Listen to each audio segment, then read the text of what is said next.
Hey guys, welcome to another episode of Eating While Broke. I'm your host, Coline Witt, and today we have a very, very special guest. Nick Cannon is in the building. We here. Blessings and salutations. Yes, and you were very nice enough to let us come to your studio. Yeah, we in my kitchen. Your kitchen. My kitchen is nothing but candy. Yes, it's colorful. Junk food. I've hit a couple of the M&Ms, Yeah. rated a couple candies, tried not to break any seals on the candy that hasn't been opened. I mean, that's what it's here for, though. We always replenishing because people go through this because obviously we film the Daily Canon, Council Culture, Canon's Class, everything here. It's a music studio as well. It started off as a music studio, and if you ever been in long nights in the studio, you always got the munchies and want snacks. So I'm a candy crackhead, so I got one of these in like every one of my offices in every house I always got to have like a candy room. I just have one question. Out of all these candies, this candy, that's the cotton candy hot tamale. The hot tamale cotton candy. Does someone just randomly go places and say, let me just find the most random candy I could find? Me. I do that. Like, so you found that candy? Yeah, I think I got that in Las Vegas. Did you actually try it? I always buy one to try and then like one to boast. Yeah, to like I even think like I usually keep them like stuff from like Japan and Sweden and I think having all type of stuff like I don't know where like Easter Bunny warheads and like it's I'm literally about this candy life like anything that's like blue raspberry lemonade Swedish fish from Sweden. Wow. Like it's crazy. So I'm just curious, how was the hot candy, cotton candy? I would rather have them separate. I like cotton candy by itself. I like hot tamales by itself. Together, yeah. Spicy cotton candy. And it says it's got cinnamon in it. It's just, yeah. It's just. I mean, it's cool, but it wouldn't. That's why that's up there. Yeah, I saw it. And so my daughter came in here, and I completely forgot. And the first thing she's like, "Mommy, let me get this. Let me get that. Let me get this." I'm like, "Oh." Yeah, because also I'm a health freak too, so I do recognize all of this is poison. Like, this is like none of this stuff is good for you. But you know, there's another section in this place where it's all about health and wellness, and I do understand that life is all about balance. Mm-hmm. So for me, I know how to have fun. I don't do drugs. I don't drink alcohol. You know, so like if I had to have one major vice in life, it would most likely be candy and women. That's two, right? Yeah, that's two. And both one has me in the dentist a lot, and one has me with a lot of kids. I was gonna say in the hospital with a lot of kids.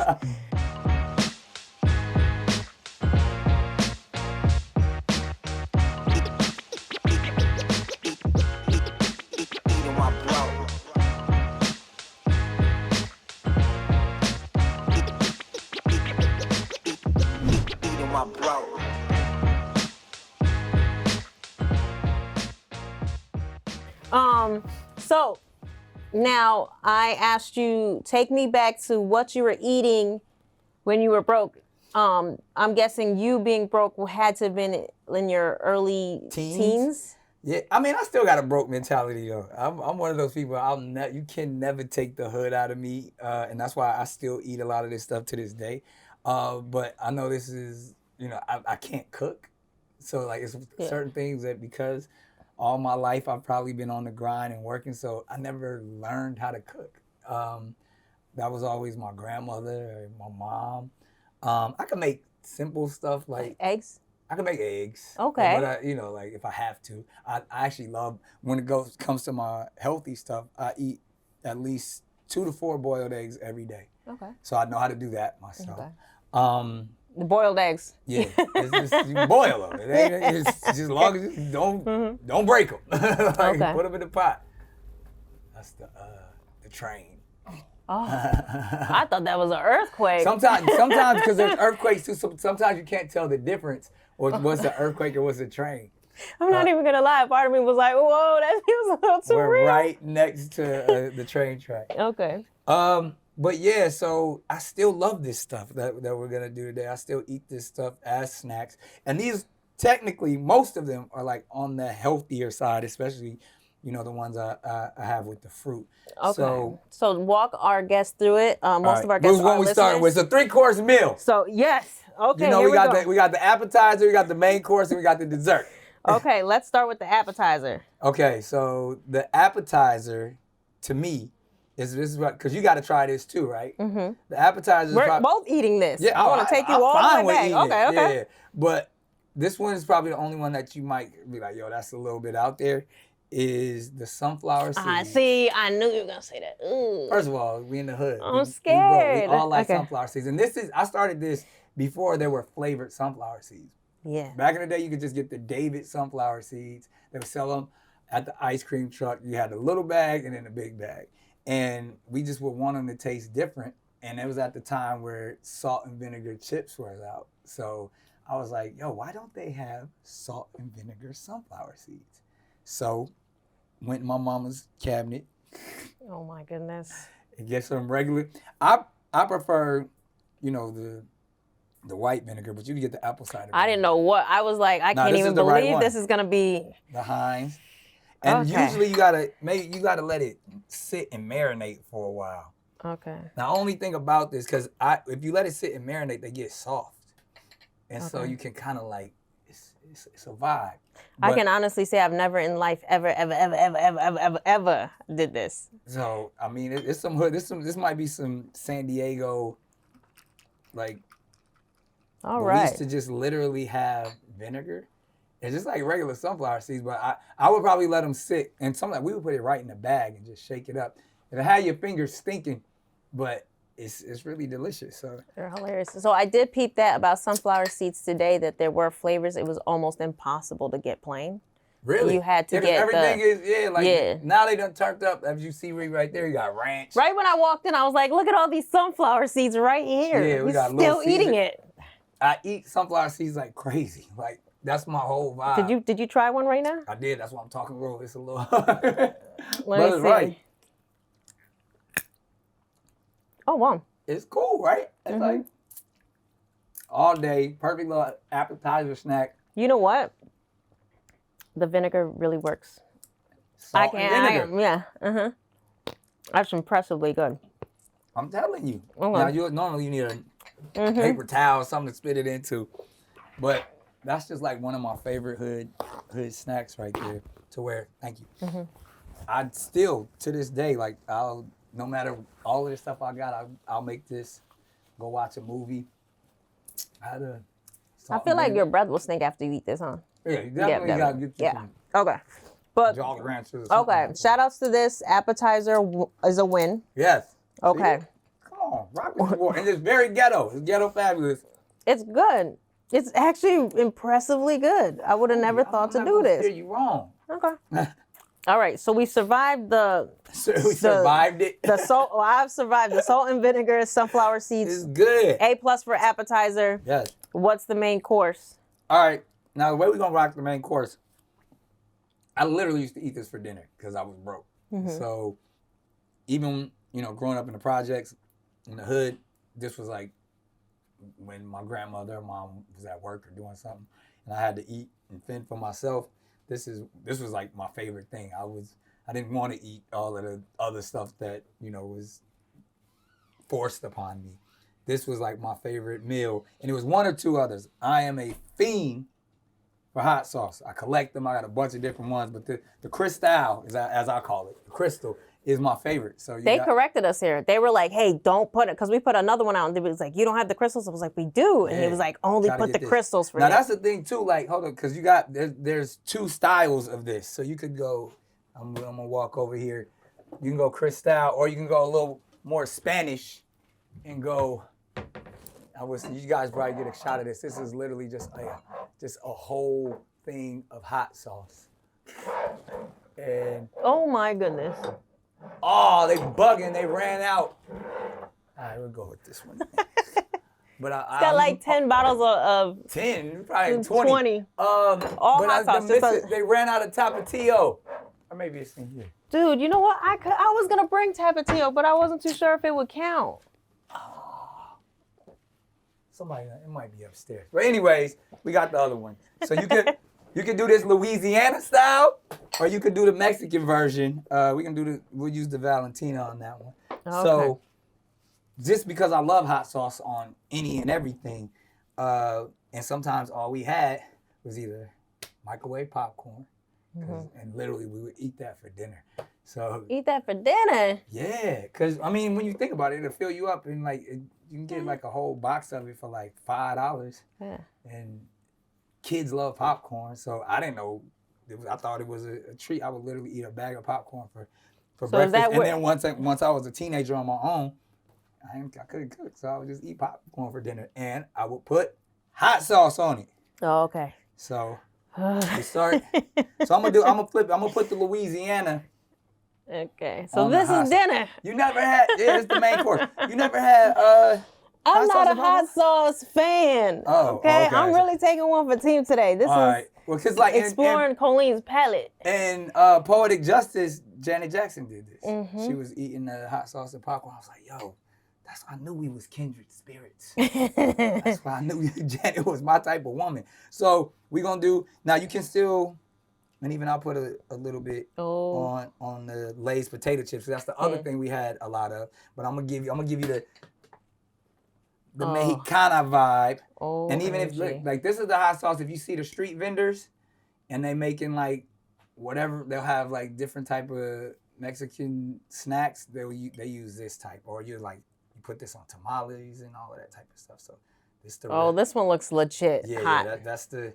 So I'm gonna want you to taste one of both. But if you don't like hot sauce, I got my water here. Yeah. I should have had milk or something, right? Yeah. Okay. I'm preparing. I'm preparing. You should be easy on that. Okay, here we go. Here we go. That's not bad at all. Yeah. I'm a hot sauce lover. I feel like Martin Lawrence. Remember when Martin Lawrence just be like, like, woohoo. That's not that bad.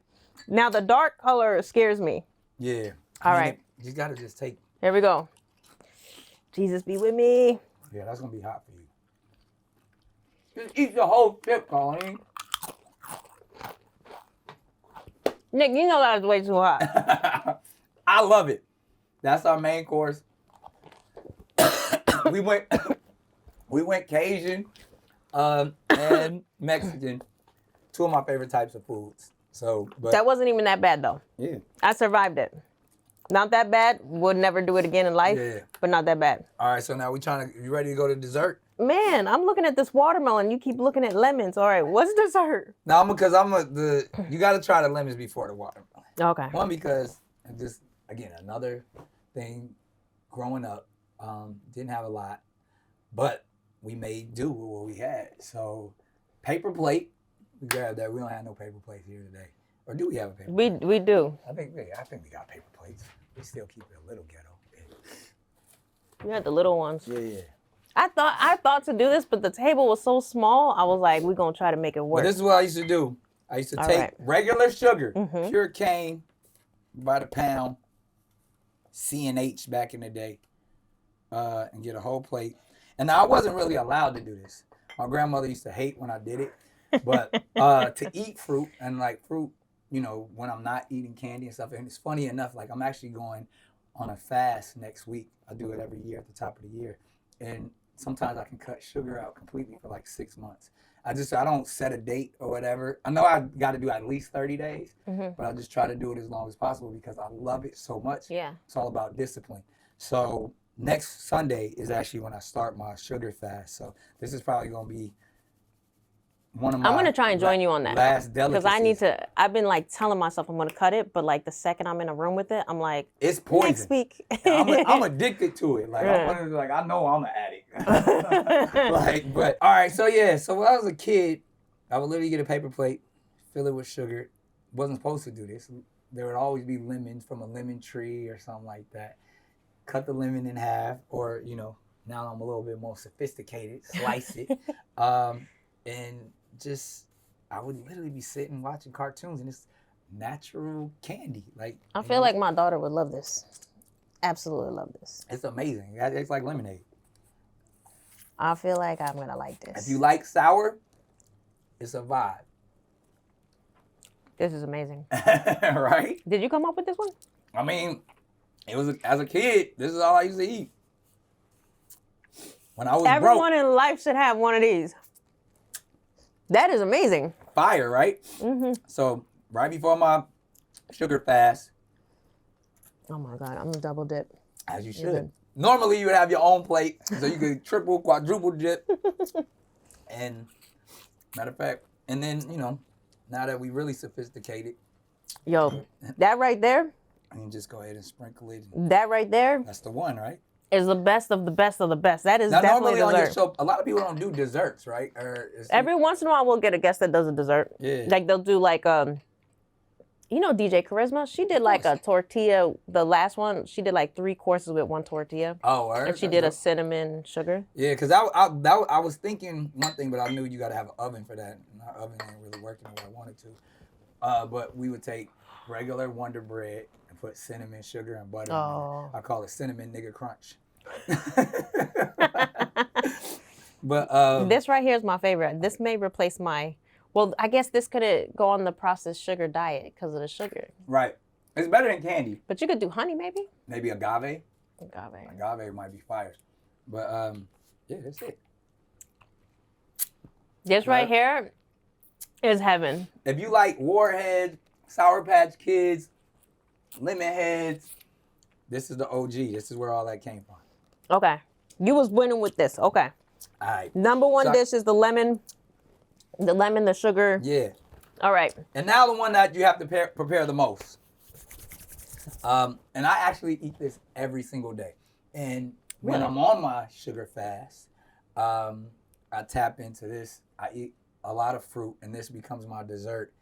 I'm the biggest fan of tahini. You can put this on any fruit, really, from apples, oranges, any fruit. You see it on a lot of drinks and stuff like that, but I grew up with this. Mexican candy, out of all candies, is my favorite candy. Okay. Grew up going to the ice cream truck with, penny rolls and trying to get whatever I can from. And I got it in here. It's like a whole Mexican section over there. I saw it over here. I was going to try that one. Suckers, like the tamarindo, like all of that stuff. So this is really where all of it started. And you can see out here in California, there's fruit trucks, fruit men or women that literally are pushing fruit. And it's all fresh, amazing fruit. You can buy mango, agave, pineapple, and watermelon. But this is something I grew up on and I still eat every single day. And it's literally tahini, which is a little spicy, on any fruit. But since we black, we're going to do watermelon today. That's my favorite. Watermelon and mango. No sugar. Okay. Now, to this, I believe, I don't know which chamoy, you can actually get a sugar-free chamoy. But as you see, it's 0 calories. Let's see if this one has sugar in it. They're usually sweet, no? Yeah. No, well, 0 total sugar, 0. So this is the 0 sugar one. Now, the thing about this, chamoy is actually, it's a fruit as well. And it's mixed in with normally lemon juice, salt, water, and then a bunch of other stuff. Bro, pepper. It's spicy, but it does have a little sweet texture to it. If you're trying to do no sugar, if you don't care, they have the ones that are like literally. So this will be in your diet next week. Yeah, I will have a sugar-free chamoy next week. But sometimes I won't even. I'll just do the tahini and the fruit because this is kind of hard to find. I'm trying to think. See, now you got me going back to my. Go back to the cabinet because I think we got like the. Yeah. See, this is the one right here. Is it the sweet one? This is the sweet one. That's the one I want. Like, because chamoy has 2 flavors. It has the really sweet one, and then this one is kind of like a little spicy and hot. So, let me take this one from you. I'll give you a fresh one. Yeah, because I'm going to want the sweet. Yeah, this is the sweet one. So just a little fun fact, I'm from New York, and it took me almost till last year to start putting lemon on my mango. So I've been evolving, but usually if I see someone on the street selling fruit, it's watermelon and mango. But now I'm like, squeeze a lemon on it. Yes. But I haven't graduated to tahini and none of the other stuff yet. So here we go. Yeah, let me mix the tahini up a little bit. That'll probably be the best one for you. This one right there. Yeah. Cheers. Here we go.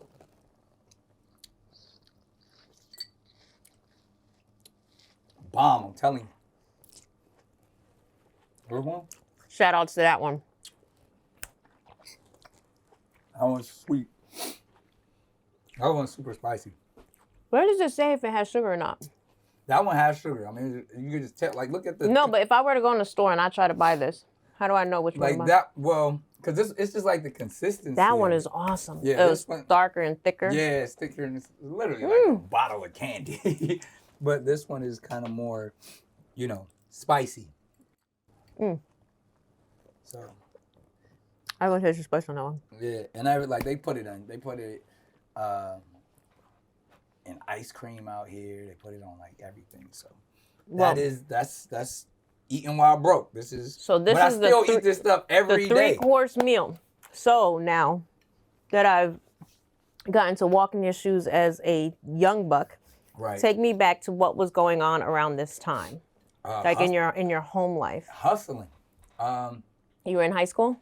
I grew up interesting. My parents were teenagers, so I was a latchkey kid, moved all over the place because my dad moved away to North Carolina, where our family is originally from, to go to college and be in the ministry. My mom went to nursing school after she graduated. I went to like my dad's high school graduation. I was around, so we were all kids, and so my grandparents stepped in and helped. So, I was one of many of my grandmother's children. She was also a foster mom. So it was always a house full of kids in the projects. And that's kind of where I had to find my own identity. Being my mom's only child, my dad's oldest child, and one of many with my grandmother, and kind of like her baby, but there were other younger foster kids. So I kind of had the experience of everything that gave me. I know how to be a big brother. I know how to be a little brother. I know how to be a spoiled only child, but I know how to be in a house full of 20 kids. So I got to experience life in such a way, and I think it made me a unique individual. And then by the time I was a teenager, I was kind of living on my own by the time I was like 15, 16. And that's when I moved to Hollywood to kind of hustle and do my thing. I've been doing stand-up since I was like 11, 12. Oh, okay. My dad inspired me to do that when I was living with him out. I moved back and forth with my parents all the time. And, during the time of probably like around 11, my dad was preaching and doing stuff, and he would let me do stand-up comedy. When he had public access shows and was preaching all over the South, and I would go with him. I would help him with all that stuff. And he said, I wanted to be a rapper, but he was like, yo, you're funnier than just every kid in the hood wants to be a rapper. You should work on your comedy, work on your hosting, and cut today. I'm probably, one of the most popular and biggest television hosts in the game. Yeah, well, you're also the youngest writer in television history. In television history. But that all started from when me and my dad taught me how to do all of this stuff before. Like, I mean, everybody does it now, but back then, like having a camera and interviewing people, like that was rare, and I was a kid doing it. So he trained me when I was like 11, 12 to kind of. We had to take workshop courses and things like that to work in public access, and that's when I learned about script writing and, set design and lighting and all of that stuff at like 11. You get all these certificates, and then that's how you work your hours on Cablevision in North Carolina. And I always just wanted to be a writer from that point on, and wanted to be behind the scenes and produce stuff for others. And I produced my first show. It was called Check This Out. In 1992, I believe. And we had like 20 episodes or something like that, public access, North Carolina. And the bug bit me from there, the comedy bug and the TV bug. And, came back, went to high school out here in California, and literally would drive 2.5 hours, catch a ride after school to the Comedy Store, to the Improv. Wow, at that young age, too. Yeah, 15, 16 years old, stand out there, and then, was it tough getting into the clubs at that age? Absolutely, but it was tough because I wasn't supposed to be there, but it was easy for me because I was the only kid out there. So I was a novelty. I was thinking like, oh, what's this kid doing? So when I would come on stage, I could easily rock because I was like, it was a gimmick. It was like, he's a young phenom, and in a club full of a bunch of drunk adults, you know, talking about gas money and detention, you know. So it's like, it worked. I stood out from all the other comedians, so all the agents and managers would take notice of me because it was this cute little kid on stage telling jokes. Now, what were your grandparents saying at the time and your family saying at the time when you're like getting in the car, driving to Hollywood, shooting your shot? None of them liked it, you know what I mean? But one thing, it actually saved me, because at that time, especially like 15, 16 years old, there was a huge, you know, influx of gang violence in my community, and I was influenced by that pretty big. And that's just where we were. It's where we grew up, you know, Southeast San Diego. And then by the time I was in high school, went to high school in this area called Spring Valley, and just a lot of neighborhoods wasn't getting along. So a lot of my friends was getting murdered, getting shot. You know, we were selling drugs. You know, nothing crazy big. You know, we were selling weed and stuff like that. You know, a couple of us were selling crack. I never sold crack, but my stepdad, my mom's husband, was one of the biggest dope dealers in San Diego. So I was always around it. Oh, wow. Yeah. So like, my pops was a preacher, and my step pops was a crack dealer. So like, that's what I was like, I'm gonna write, instead of rich dad, poor dad, I'm gonna write preacher dad, crack dealer dad. But I was always around it, and Hollywood saved me, because literally I remember going to my grandfather one day. I was like, yo, I'm afraid I'm gonna get shot. I'm afraid I'm gonna die. And he was like, we started going to church up here, and at Crenshaw Christian Center in LA, and he gave me the first book I ever read on my own, called Name It, Claim It, by Dr. Frederick K.C. Price. And it was about speaking things into existence and positive affirmations way back in the 90s. Wow. So, you know, still to this day, I think I have it tatted on me. It's one of my favorite Bible verses. I can't pull this all the way up, but it's like tatted right there. It's Mark 11, 23 to 24. Whatever you desire, believe that you receive it, and you shall have it when you pray. And I just lived that. And that, to me, opened the doors for me and got me out of all of wanting to be, you know, a gangbanger, and kind of straighten my life up. And that's where my parents was like, all right, if you finish high school, you can go do that, because we understand it's safer for you. Yeah. Because at the time, man, I couldn't go anywhere without either, we was getting jumped, shot at, something like that, in our city. So I would leave after school and go to LA, and I felt like a kid. You know, I felt like I didn't have to worry about anything, because everybody was older than me, and I had to look over my shoulders and all of that type of stuff. So it gave me the opportunity to be creative and young and free. And I literally would be, you know, on stage with Jamie Foxx, and, you know, doing everything I could ever imagine. Chris Tucker, Eddie Griffin, you know, Martin Lawrence, all these people I idolized. And then I had to drive back and go to school the next day. I was like, yo, I was about to ask, were you bragging or something? Man, you don't roll this weed up, bag these nickel bags up. So then your first big break, I'm assuming coming right off the stage, maybe an agent and a manager notice you. Is that when you get your first big official break? It's funny. It always happens on my birthday. So I say it's God's gift to me. My 16th birthday, I was on stage at the Improv, and my manager, my manager to this day, he was there looking at some of his clients, and I had always looked up to Kenan and Kel, and Kenan Thompson was there, and he had brought his manager. And it was kind of cool where he was like, I was just telling him how big a fan I was. He was like, yo, I think my manager is checking you out, man. I was like, word? And, you know, literally, it was my birthday. My birthday was that week, and then on my birthday, somehow Michael Goldman got my information and called me and asked me, you know, if he could manage me. And then the next year on my birthday, on 17, is when I got my deal with Will Smith and his company for my own TV show and a record deal. So it's cool. Wow. And then what were you going home? Stuff is hot. Yeah, that's because you chose all the hot stuff. You see, I'm not sniffling nothing, guys. I probably should stop eating it. So you go home, like who's the first person you're calling and telling, and what is your family saying? I'm assuming it's your family, but what is everybody saying? Nobody believed me, but it was because even at the time, like the first job, once they started managing me, was behind the scenes. I started being the warm-up for Kenan and Kel and all that, and the Amanda Show, a bunch of shows, and even got a chance to do like the warm-up for like some of the Olsen Twins show and some.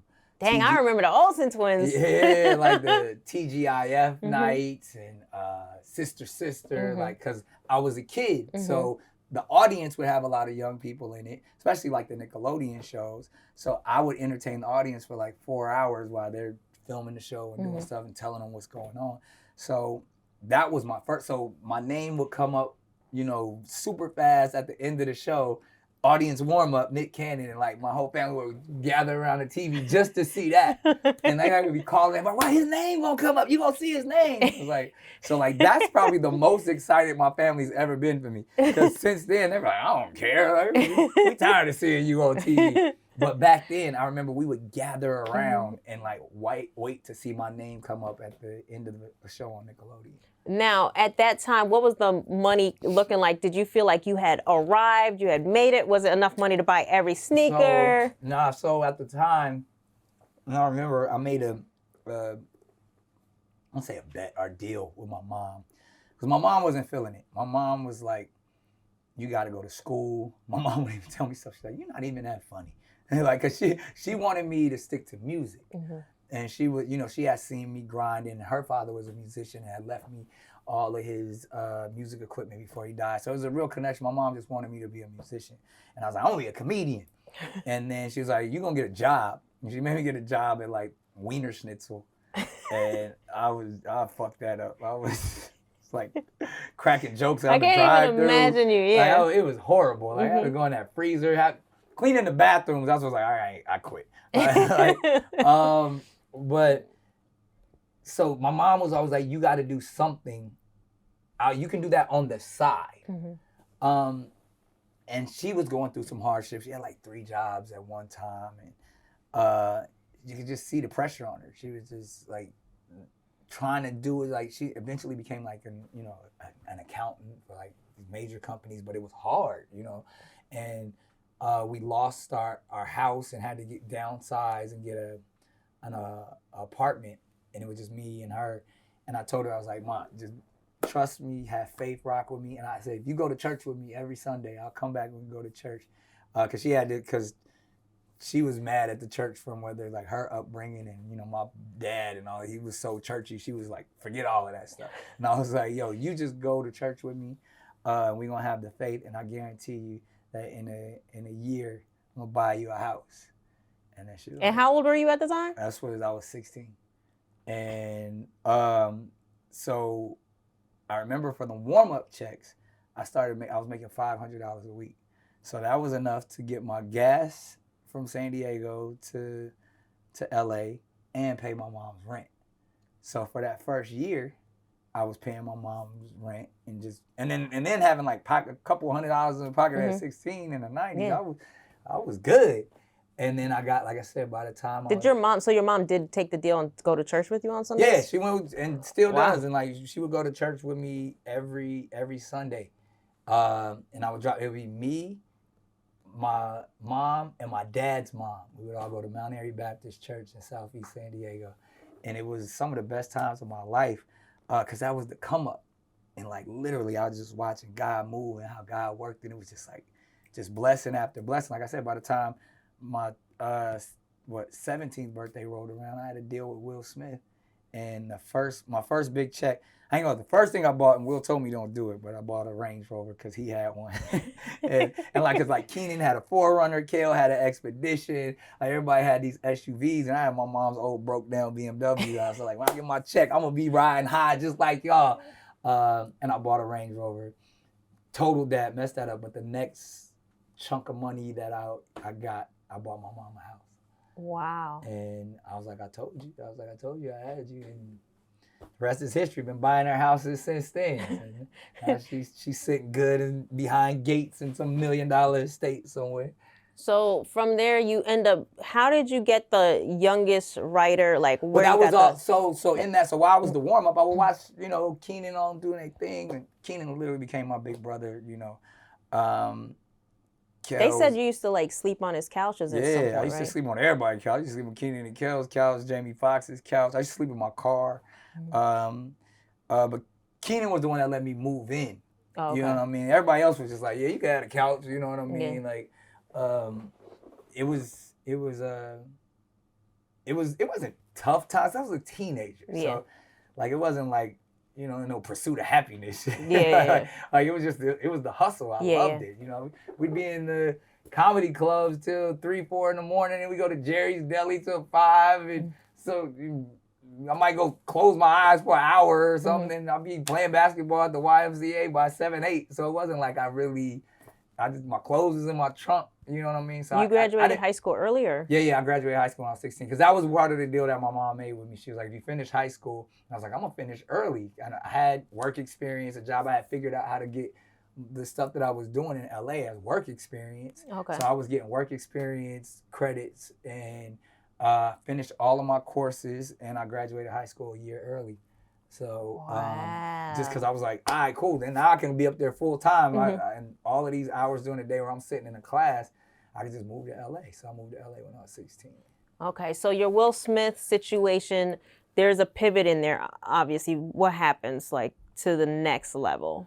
I mean, I rode that for a while. I think what happened with that, I became known in Hollywood and as like the next Will Smith or Will's protege. So everybody started to take notice, especially the people at Nickelodeon, which I had already been working with.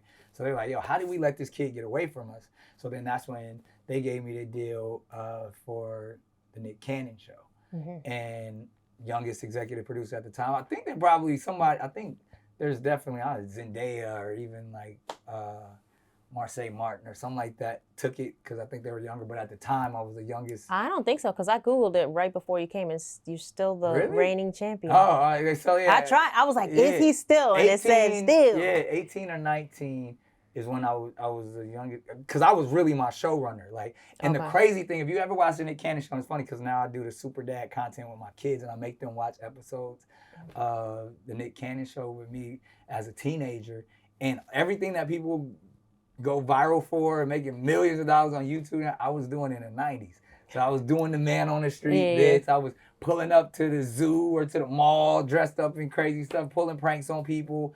And they just gave me a budget and said, go do what you want to do. And I would be in character. I would be like doing all type of, I mean, if you've seen any of this stuff, I would dress up like LaTanya, like some ghetto girl. I would dress up as Francis Spunkle, some old school B-boy. I had all of these characters that I would just go out in the street as these characters. And then I would go to kids' school and be principal for a day, bring slime to their house. And it was a hit. We did 2 seasons of it. And I probably could have did it for a lot longer. But I just started getting more and more popular on Nickelodeon. And I created a bunch of like interstitial programming where we had like this thing called the Snick House, where it's like a party talk show type of vibe that hosted Snick Saturday nights on Nick, and we had everybody from like NSYNC to Christina Aguilera, and all, like it was just like a dope concept. And then from that, I created Nick Records with Jive Records, which is Nickelodeon's record label, and you know, so then I was like, oh, I'm on to my music vibe, and then the movies came. And then the first movie was Men in Black 2. Will put me in Men in Black 2. Okay. But it was a cameo, but that was my first movie that I ever did. Okay. And then the first movie that I ever starred in, obviously, was Drumline. Which was like my favorite. Yeah. I think everyone, I don't know if everyone can agree, but you could watch Drumline 100 times. Easy. That movie. Right? I mean, is that crazy? Like, you can watch that movie every time it come out, you will sit down and watch it. I've only seen it once all the way through. I've seen it at least 100 times. Anytime it comes on TV, I'm going to watch it. But I can't sit there and watch myself for like 2 hours. I mean, that's gotta be it. Like, I'll catch a scene or something like that. But Drumline was amazing. Your acting in Drumline was... Thank you. Amazing. Yeah, no, I had a good time on that one. Yeah. So when Drumline hits... Yeah. Like, I was still eating this. What is... Yeah, go ahead. I see you snacking. I can tell you still eat this. Right. So Drumline hits. It's a hit. Everyone's talking. How you feeling? What's your pockets looking like? And at this point, is your career completely stable? Yeah and no.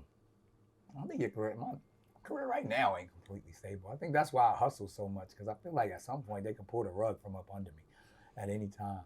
I low-key feel like they did. But I tell people this all the time because I do know you personally. Yes. That I don't know anyone on earth that works harder than Nick. Nick, I've seen you sick, hungry, tired. Yeah. You know, usually in a circumstance where someone could be an absolute asshole and you'd give them a pass, and you will be completely pulled through with no attitude, no nothing. Yeah. And just back to back, three cities in a day, probably even more since I've last seen you. Yeah. But I've seen you push the limits like no other. I think it's just in me. Like when you think, I think it's such a blessing and privilege to live the life that I live. And to wake up in my job is to be creative. So I got to get as much of it as I possibly can. And then it's the hustle in me. You know what I mean? From my pops, my step pops, seeing everybody just like, yo, you got to make something out of nothing. And I do, like, as successful as I've been. I mean, if you think from the beginning of my career to today, I've made hundreds of millions of dollars, but I'm always thinking like, this could be the last check. So that's how you move, for sure. Yeah, so I'm like, I'm just always trying to get it. I hope to one day get to that space where I'm like, all right, I had enough. But I'm not there yet. Like, I'm trying to figure out what the next play is. I'm jealous of all of the YouTubers. I'm jealous of all the streamers. I'm like, yo, how they getting? I've been doing that. So like, I'm the little Richard of this. I'm the architect, but I love it though. It energizes me, and the fact that even now I get to see my kids want to be a part of it and stuff. So I'm having so much fun in that space. In the stretch from, and I didn't know if Valerie your assistant knew the answer to this, because I was like, Nick has had such a long career.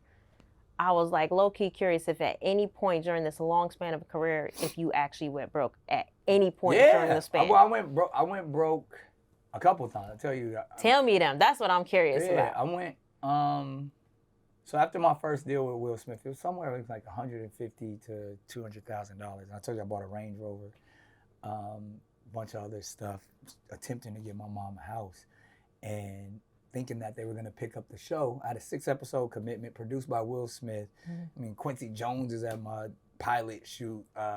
Same creators of like the Damon Wayans show, same creators who created Jamie Foxx. I was supposed to come on right after the Jamie Foxx show on the WB. So I'm spending money that I don't even have, because I'm thinking, I got a 6-episode commitment. I'm going to be getting $150 an episode. Yeah. And they didn't pick up the show. So I was. But after they told you they had the commitment? Yeah. The whole network shifted. And so me and Keenan, we got a house in the Hollywood Hills now. Like, he was good, you know, he had his money, and I'm like, I'm trying to hold my end of the rent. And I ended up, you know, having to move out of that place. I couldn't pay the rent, lost my Range Rover, literally started driving my mom's car again. Jeez. Had to get, but she was able to keep her housing. I hadn't bought her. I was paying her rent. Okay. I hadn't bought her house yet. I was hoping, you know, obviously 100, you know, even I bought the Range Rover, what, you know, almost $50,000, $60,000 left. That can't buy a house. No. But I was like, I figured, can you get a down payment? Yeah. But again, I'm spending money before I get it. I'm thinking, I'm about to be making millions of dollars. And Will Smith, everybody warned me to not do all that stuff and invest wisely. I didn't listen, so I was literally back sleeping on people's couches again, driving back and forth to San Diego. Went from a Range Rover to a Cougar, like literally. So that's your first time. Was there another time after that? Yeah, because there were some lawsuits in there too that people, because they thought I was blowing up, wanted to sue me and all that stuff. So lawsuits will always make you go broke. And then I think I've actually personally witnessed you go through a lawsuit. Yeah, lawsuits is crazy, because they're suing you for a certain amount of money, and then to help you not lose that case, you got to pay lawyers probably the same amount of money you get sued for. Jesus. So, and then at some point you realize, like, all right, well, I'd rather just settle. Yeah. So I can stop paying you, and hopefully we get to a number that's not as astronomical as they're asking for, but like something I can afford. So every time, like, lawsuits, whether they're legitimate or not, can make a person go broke. Just because you go broke trying to defend yourself, even if you're in the right. Wow. So I'm trying to think of next time, because I learned great lessons that first time. I was gonna say, you're very lucky you learned it on that first go round. It gets scary every once in a while. People mismanaging your money. But like I said, I was a hustler, so it gets scary, but I never went broke. I had to tighten my belt up a couple of times. divorce is never fun. Mm-hmm. You know what I mean? Because that's a whole time, and the same thing, you're dealing with the legal system, and even living at the high level of life that I was living with my ex-wife, and then not being able to continue that lifestyle because my finances is tied up in so many other things. That was a little scary. I didn't go broke, but that actually created a lot of stability for me after my marriage, because then that was like the first, that was probably, no, because I did buy, like I said, I bought a house. I did buy myself a house and lost that house that in like 99. Okay. Between 99 up until Drumline was a very shaky time for me. Wow. So I lost the house that I bought. But then once Drumline came and everything started coming after that, I started getting back to the bag. And it's been pretty... So you were still pretty young when all that was going on. Yeah, so early 20s, I was all right. Like I said, the next time that it got scary for me, but I ended up purchasing my own home and stuff like that was after marriage, and being in my 30s at that time. Mm-hmm. It's like, all right, now I got to figure this out. I got kids. I got to move differently. So, and then since then, I mean, now my fear is I got so many kids. I want to make sure that they can actually be good for the rest of their lives. Most people got to worry about 2 or 3 kids. I got to worry about 12. So I want to make sure that, is because, life is challenging. So I want to make sure at least they don't have to worry about anything financially for the rest of their lives. I like that, because whenever I see like a billionaire and they're like, I'm going to make sure my kid suffers. I'm going to give all my money to all the nonprofits. Yeah, that's crazy. I'm like, you work this hard to give it all the way to the nonprofits? Yeah, I want to do what Quincy Jones did. He has always been one of my mentors. And I don't know the exact amount, but obviously my man was almost a billionaire, and he gave all his money to, I think he had about 10 kids. So everybody's sitting good. Yeah, I think that's honestly. Yeah. Why and let them suffer? figure it out. You know what I mean? Mm-hmm. But I'm a big advocate for philanthropy, and I do a lot of charitable efforts. But it's about lineage. Yeah. Not legacy. A lot of people use the word legacy. Legacy is tapped into ego and narcissism, but lineage is something this is your family.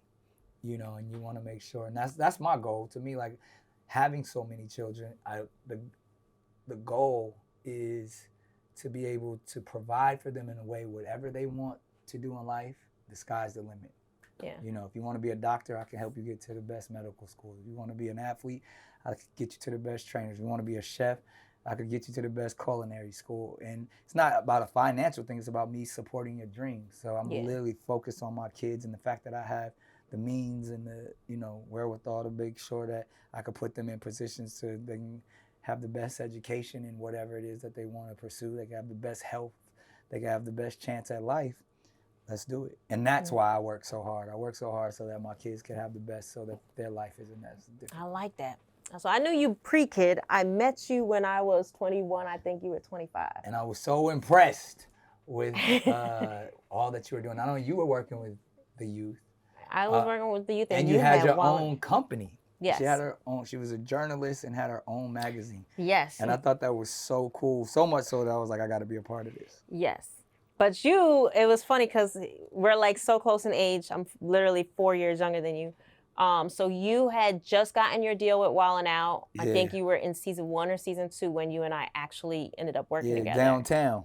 Right? Yeah, you were in the office in you were in the LA Center Studios. Yep. And you were cool. You were really nice to the kids. They were nervous as hell. And they, It was such an amazing concept. She created a magazine for students by students. So it's like, whoa. It was such a brilliant idea. It lit things up. It was amazing. It's like a newspaper, a school newspaper on steroids. And you had all of the celebrities on the cover. So it was like literally for publicists, it was a good look to have your kid or your client on Celebrity High. And I just wanted to kind of amplify it, whatever I could do to turn it up. But it was a brilliant concept. You did. But now take me back to your original pitch of Wildin' Out, because that to me was like your second go-round, at least from afar, right? Your second real big go-round, just doing all you at this point. Nobody believed in Wildin' Out at the beginning because everybody wanted me to focus on being a movie star, which is a great idea. You know what I mean? And at the time, back then, they only wanted you to be one thing. And that was why I looked up to Will Smith so much, because he did it all. But they were like, there's only one him.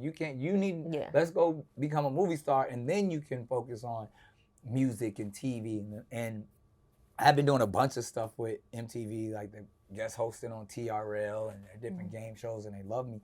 So they gave me a deal, and they were like, that's when Ashton was doing Punk. And it's like, yo, you want to do a show like this? I was like, nah, not really. I want to do a show with my friends, you know, and like mixing hip hop and comedy and improv and talking shit. And they were like, we don't understand what you're saying. We should do like a game show or like Punk. And I was like, nah, I'm telling you, this is it. So I took my own money and I rented out a comedy club on Pico called the Comedy Union, and got my friends together, you know, that was hustling and trying to figure it out. People that was trying to make a name for themselves, like Kevin Hart, and, you know, Cat Williams, and a bunch of people that nobody knew at the time. Nobody knew. Cat Williams was called Cat in the Hat back then. And yeah, everybody came. Chris Spencer, who's like one of the dopest writers and producers and directors in the game right now, he helped, and we just got a bunch of people together and said, yo, we just gonna do. And I was inspired by stuff that had come before me, like Def Comedy Jam, Uptown Comedy Club, Whose Line Is It Anyway? And I was like, yo, our generation needs something like that. And that's what we created out of that. But you were the one financing it. Financed it all. And how risky were you once thinking? Once I showed them what I shot, they were like, we love it. And I was like, good, because I own it. And they had to pay like they weigh, you know what I mean? And we did a great deal, and still to this day. And now when you first did your deal, was it like a licensing partnering deal? It wasn't. I mean, I'll be honest, back then I didn't even understand it, but the fact that I owned the Wild 'N Out name 100%. Okay. And so eventually later on, once it became even more successful, they came back to me and was like, yo, we need a piece of that. The shareholders see we winning, so you know, how can we write you a very large check so that we can officially be partners, so it can be part of, you know, the Paramount system. So of course I obliged, you know, everything got a price tag.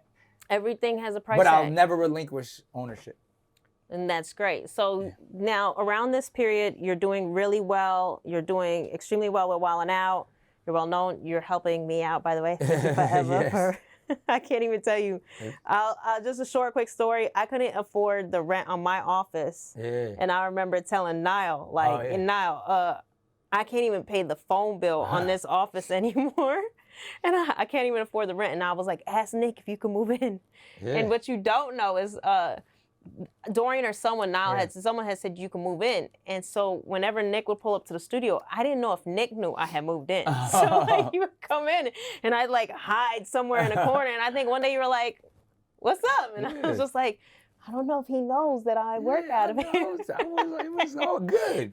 But I remember you stopped me like, well, you don't say hi. I was like, I'm not really here. You thought you were squatting. That's hilarious. But nah, I was definitely a big supporter and a fan of your whole movement. But during that ride, we get through a little bit of turbulence. So we have success with Wild 'N Out. Yeah. You have AGT, which is paying you a crazy amount. I knew they were paying you an insane amount because you always had dressers and people coming in or whatever. It was the #1 show on television. Yes. And then you released your comedy special. Yeah. I had 3 comedy specials, but the last one is the one that pissed them off. Yes. And the last one pissed them off. Yeah. The water gets choppy. Yeah. I want to know the feelings, the vibes, the everything. I was confident. I mean, that's one thing. I'm overly confident. Since you know, I've been labeled a narcissist, of how much I believe and love myself. So I told them they take their job and stick it where they need to stick it. Now, I know Goldman. Yeah. He didn't. None of my team, my managers, they thought I was crazy. They thought I was having a mental breakdown. They thought I shouldn't. You know, people, literally from Howard Stern, CEOs of big giant companies, like, man, opportunities like this don't come around. You're one of the top hosts in television. You're gonna ruin everything. And you're a joke and your freedom of speech. I was like, yeah. And I learned from, you know, big bros and examples like Dave Chappelle and people I've watched personally go through stuff. And I'm like, this is my opportunity to stand firm in my beliefs. And I quit AGT. Now, AGT at the time, was it paying you more than Wildin' Out at the time? Yeah, at that time. I mean, it's network television. I'm still, but even then, I was one of the highest paid television hosts. You were, but now I remember watching you go through that, thinking I never really get along with Goldman. By the way, we made up. By the way, just so you know, we're friends now. That's good. Or we're buddies. But I remember thinking like Goldman's gonna have like a stroke watching this deal, this whole situation. He gonna turn down crazy amount of money, or whatever on some. I'm gonna believe in myself and freedom of speech. And I remember thinking, oh, okay, we gonna see, you know. And it was so much into that because it was like me being a black man in Hollywood, me being young in Hollywood, so it was a lot of things. So I ended up like parting ways with a lot of people, firing individuals because I felt like they didn't believe in me because everybody was thinking like, you're lucky. You should be grateful that you have this job. We normally don't let guys like you in here. And I'm like, fuck you. Like that's like I got offended by people. Really, they was just probably looking out for me. Yeah. But they were like, yo, you're gonna ruin your career. When I was like, well, I'll show you this job doesn't make me. I'm gonna go make a bigger and better show.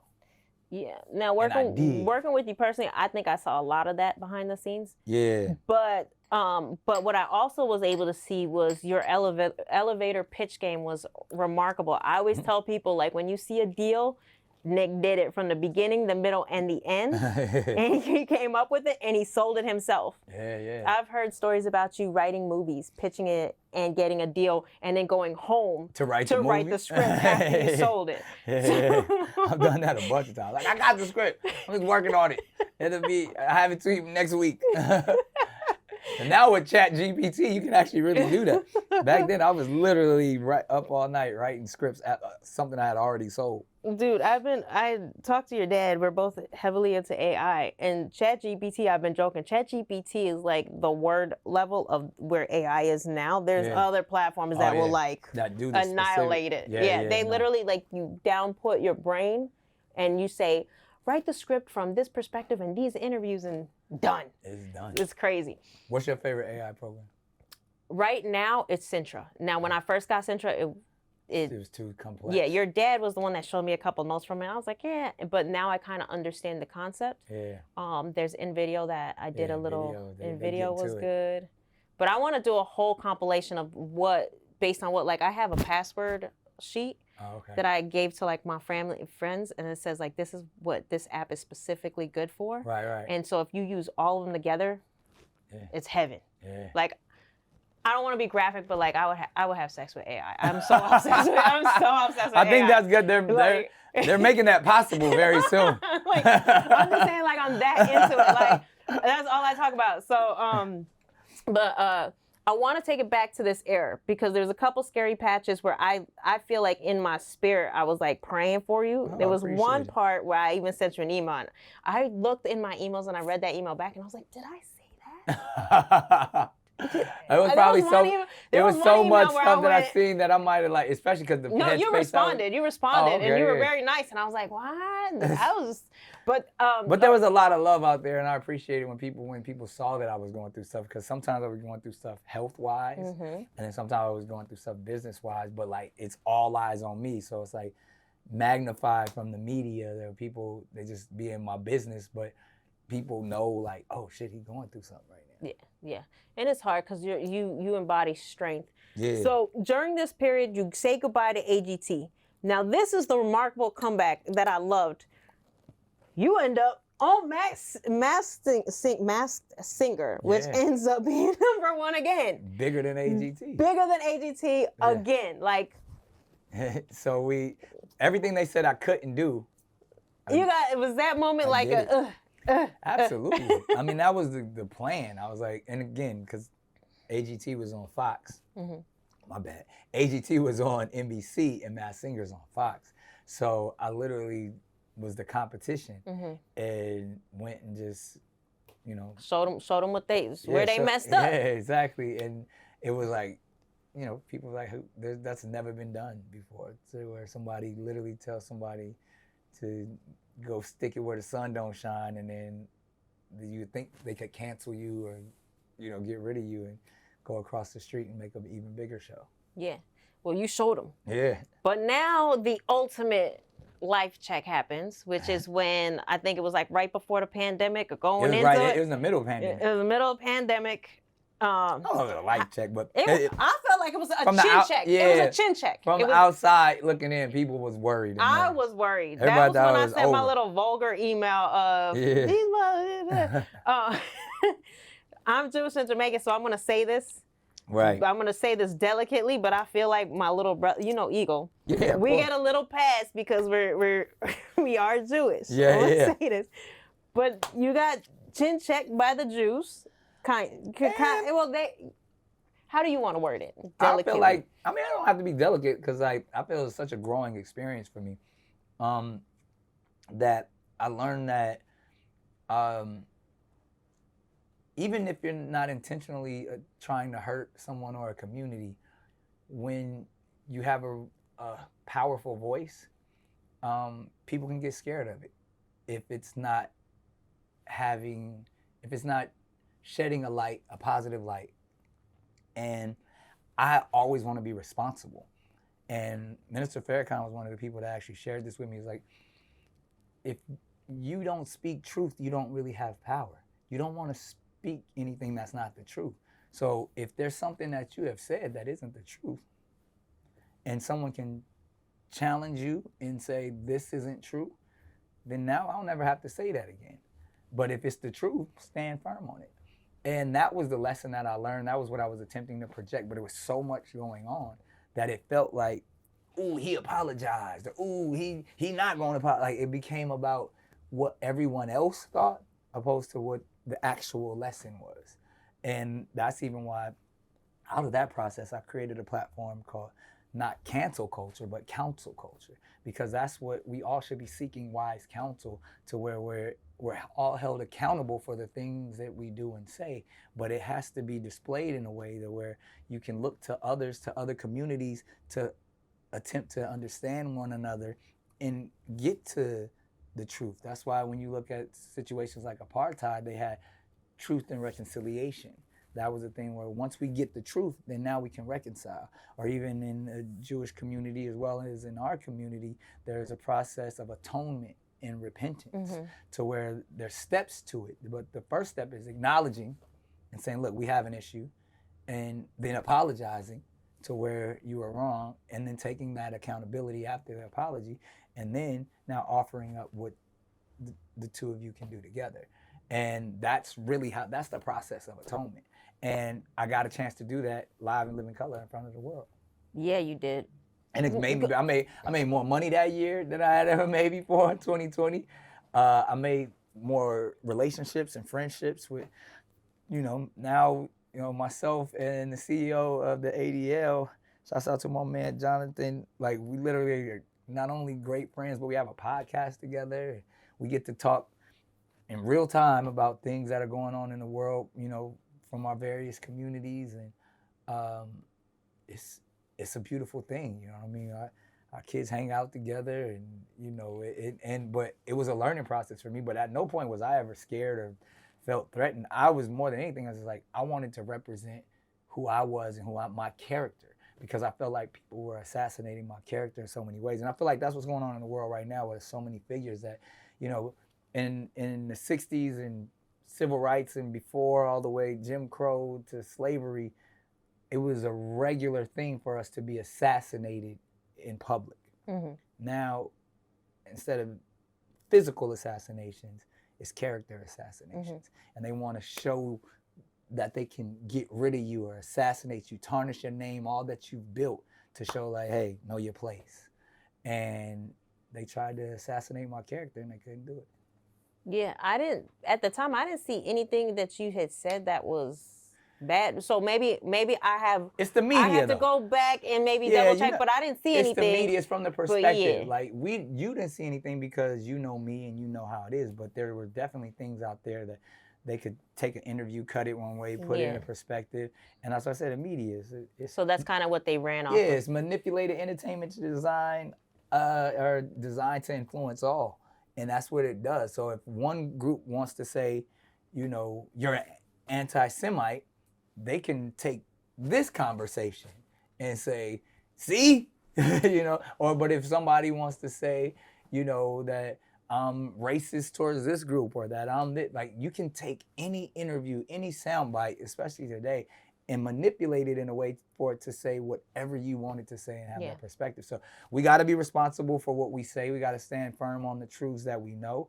But then at the same time, if someone is offended, if you've hurt somebody, I do this with my kids all the time. I said one of the greatest lessons through this process, literally saw my kids outside throwing rocks, and somebody got hit with a rock, and then my kids were pleading with me like, Dad, I didn't mean to hit them with the rock. I was like, but you still hit someone with a rock. You have to apologize. like even if I know you didn't mean to do it, but the right thing to do is you hurt someone. And then we'll get to why you were throwing rocks later, and if, whether you mean it or what. Let's figure out. Let's do something different than throwing rocks or throw them in a direction where no one can get hit. But the first thing you must do is apologize. And through that, as a father, that's the lesson that I had to step back and say, you know what? I have no problem apologizing. I'm man enough and humble enough to apologize to anybody that I've hurt or offended. And you know that allowed me to grow so much. Because I was that guy, oh, I ain't saying sorry. No, I stand for this and this and this, and ain't nobody gonna make me do nothing. But my characters, I never want to hurt anybody. I always want to be a light. I always want to be on the highest frequency. I always want to be somebody that, you know, can bring people closer together and build platforms and give opportunities. And you know, I think people see that from my character. So I'm never gonna do everything perfect or the right way, but I'm always gonna have the right intentions, and integrity is super important to me. Now, but at the time with the whole situation with Wildin' Out, there had to have been some inner battles because you had so many people on payroll. Yeah. It affected a lot of people. I went through so many ups and downs. I went like, fuck this, I'm walking away. I don't want none of this. Like, I'm done. Y'all can have it. Wait, no, that's mine. Give me that. I'm like, I'll do it on my own. Where like it was so much going on. But like, I was always thinking about, you know, how many, you know, you have a lot of people, and you know, people, they were scared. Yeah. So I was never worried, obviously, but I was like, man, I don't want this thing to go away. So, you know, the hundreds of people that eat off of this no longer get to. So, again, it was a humbling process. I say it was a character kaleidoscope for me. I was able to see everyone's true colors in real time. And some people rocked with me, some people didn't. Some relationships are stronger because of it, some are non-existent because of it. Well, now we take you to now where I turn on, well, I want to say turn on. I go on social media. You're all over social media. But one of the things now that I'm all the way caught up is I see you do council culture. I see you do class. Cannon's class. Yeah. But the thing that makes me kind of, is, and I don't know how you do it, because I get defensive. If someone like says something, I'm one of those people that get defensive. I'm working on it. I'm just like knee deep and still working on it. But sometimes people will say stuff to you, at least in clips from what I've seen.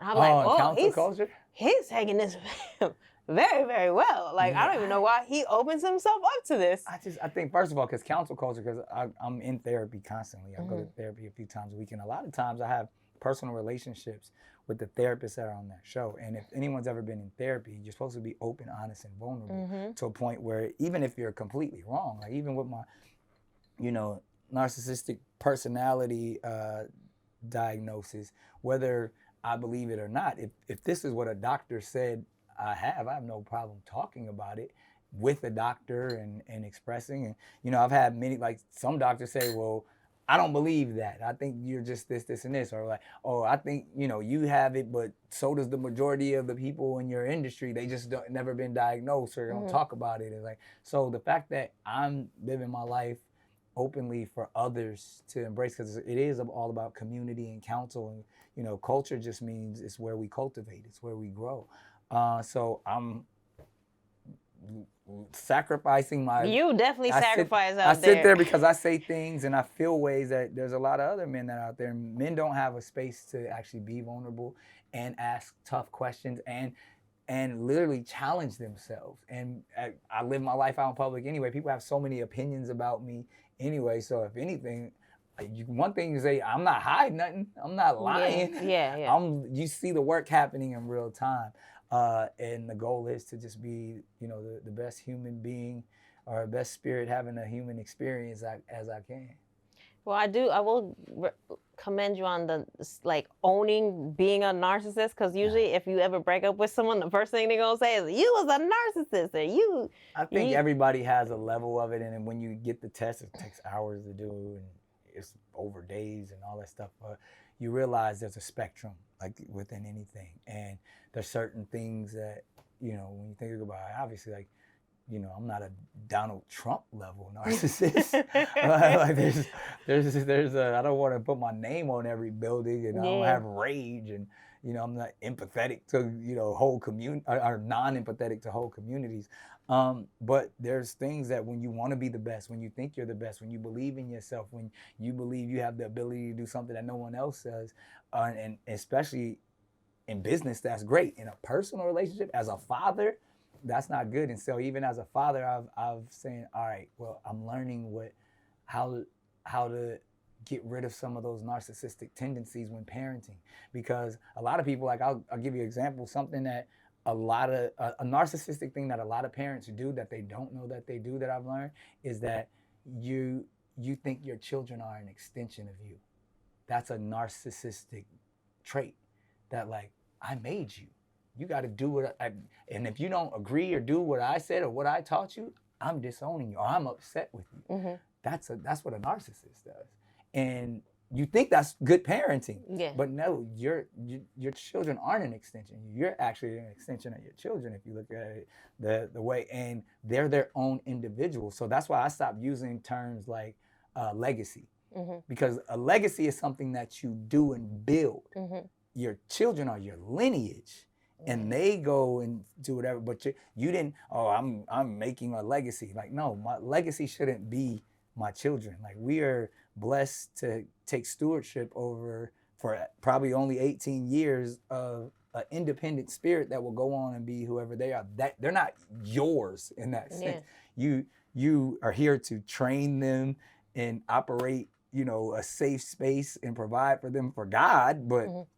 They're not yours in that sense of that they have to do everything you say. Now, obviously, discipline and all that stuff, you keep them safe. But if your child wants to be this or identifies as this or grows up to have this career, that's what they're supposed to do. But I'm learning this in real time, that where as much as I want my son to be this, or I want my daughter to do this, I just got to love them regardless of what. I can't project my beliefs onto them, and the only thing I can do is be the best example that I can be, and hopefully they want to be like me, but I can't force them to be an extension of me. So that's stuff I learned in therapy. I might take some parenting tips.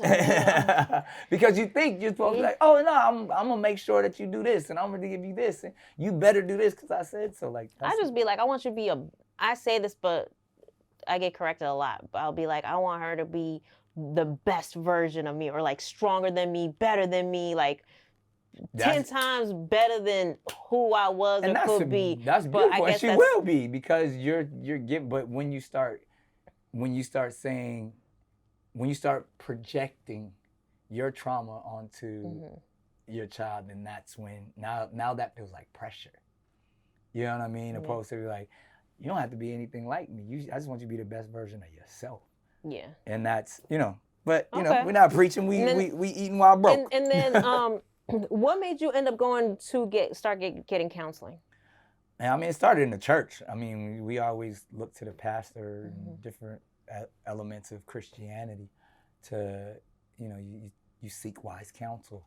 And whether it's relationships, I'd probably say started with relationships. Then I started working in the prison systems, where you do group therapy. And I watched a lot of psychologists and professors and stuff come in, and I watched group therapy, and that's kind of how like AA meetings, and I was like, I found myself, I was working as a philanthropic process, and I was getting more out of it than, some of the men and women that were incarcerated. I was like, wow, this talking things out and sharing, like, this works. And so seeing all of that, started doing personal therapy every week.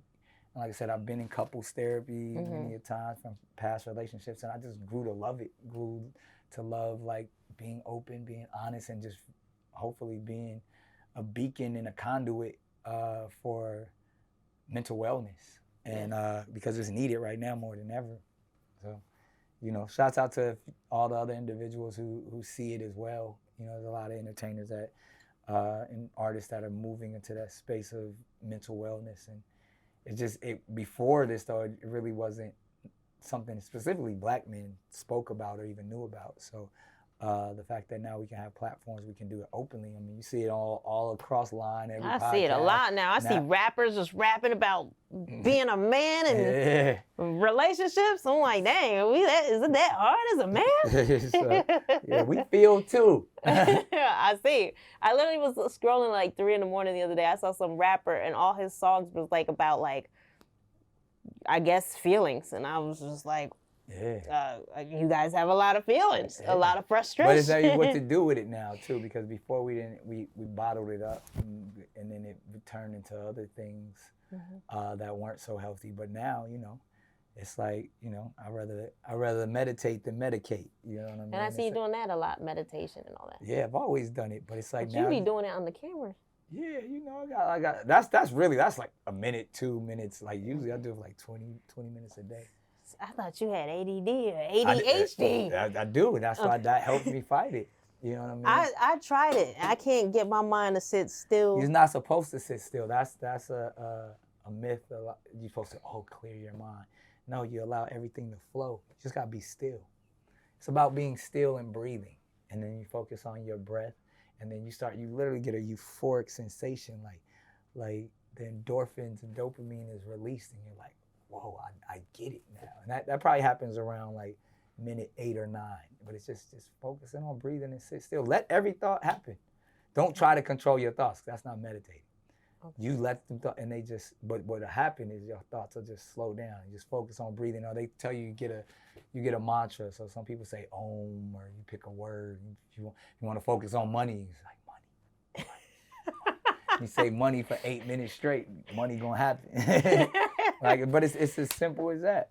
Like it's really like, especially because I have ADHD, because I'm always going, like I value quiet time, I value stillness, and I tend to meditate at like 4 a.m, where everything else is quiet.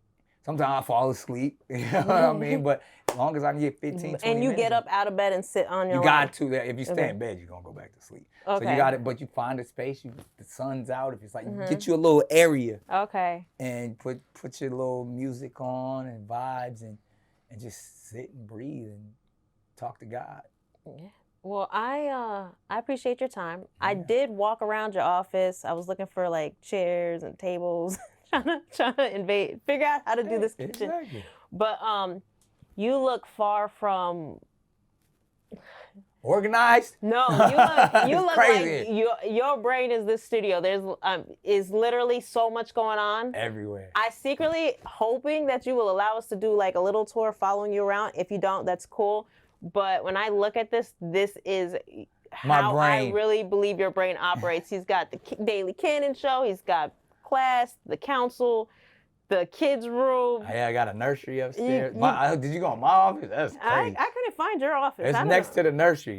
Where is it? It looked like a junk room right now. Oh, it was like a bunch of junk thrown in there? That's your office? Right next to it's just I thought it was the one in the corner with the little teddy bears.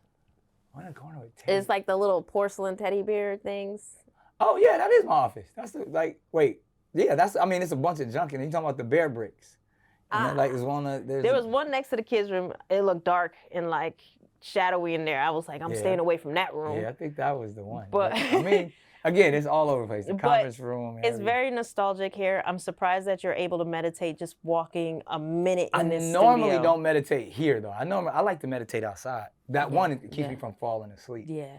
And I like, if the sun's coming up or something like that. I love your gym.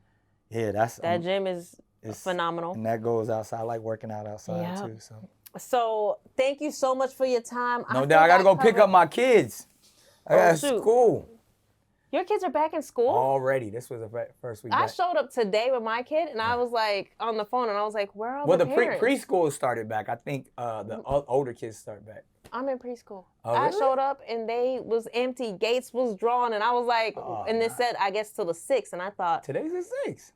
That's what I thought. Yeah. And no, apparently when they say till the 6th, it means 6 is off. The 7th is the first day. Yeah, I showed up there and I was like, well, I hope Nick don't mind. He got 12 kids. Yeah, there's a nursery up there. Absolutely. Thank you so much, Nick. I appreciate you doing this. This was amazing. Thank you. Good to see you. Good to catch up. Great conversation. Great interview. And now whenever you have a kids party, please put I didn't Zariah. Did you even know I had a kid? No. I did not know. Yeah, so no, absolutely. Put us on the list. You just missed my parties be lit. You literally just missed. I've had like 5 parties in the last month. So and every 2 months. Every time Zariah go, I show her like if they're singing Happy Birthday, she'd be like, "Mommy, I want to go there now." I'm like, Zariah, it's 3 a.m. What are you talking about? It already happened. Definitely. So I think I got one of my kids' birthdays in February. He's a little older. And then the twins, theirs is in April. But then after that, all the young kids from summer all the way to the end of the year. Party. That's awesome. And then can you just quickly, before we close out, run down a list of everything you have going on? Because there's a lot. Yeah, so much. I don't even know where to go, but it's like we'd be here for another hour. We got the Canon show. Yeah, we got the Daily Canon. That's every day. That's a show as well as a radio show. Nationwide, syndicated, all of that good stuff.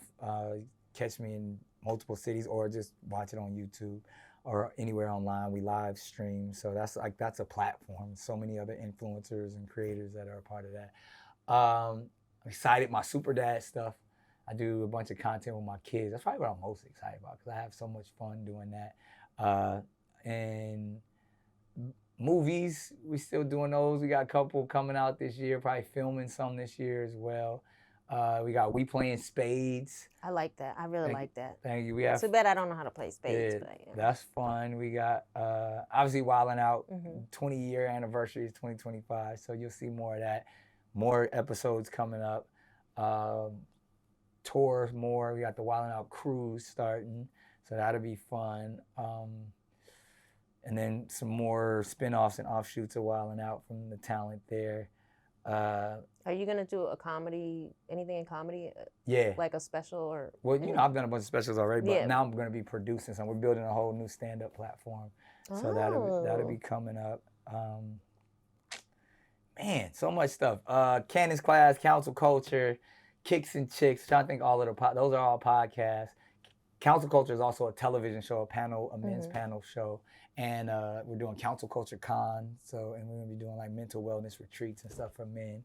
Wow, is that gonna be a nonprofit or is it like? It's both. You know what I mean? But it's like I'm learning and watching guys I look up to like Gary Vee, and, different individuals that all like the TED Talk community and just really just focusing on mental wellness with that platform. Incredible, the label. The consumer products aspect of the world. We have a bunch of incredible products. Man. Too much. So Masked Singer, like all of the stuff that you guys see me on. Thank you. No doubt. Thank you. Everyone, you can Google Nick, follow him anywhere. It's Nick Cannon. He doesn't really need a whole explanation. Except for the ghosts keep turning the lights on and off. But thank you guys for tuning in. Peace out. We out.